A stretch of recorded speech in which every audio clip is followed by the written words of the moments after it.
You ask Tiger to solve. This deals with linear equations with one unknown. The final result is d equals 8/15. Let's solve it step by step. Division by 1. A variable's value does not change when it is divided by 1, so we can eliminate it. Swap sides. Group all constants on the right side of the equation.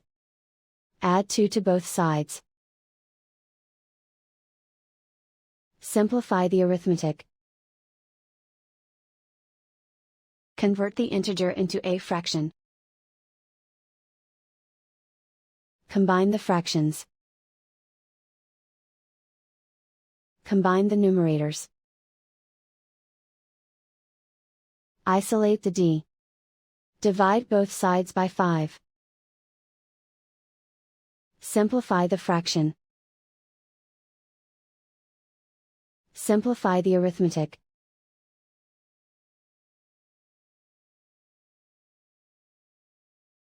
And so the final result is d equals 8/15.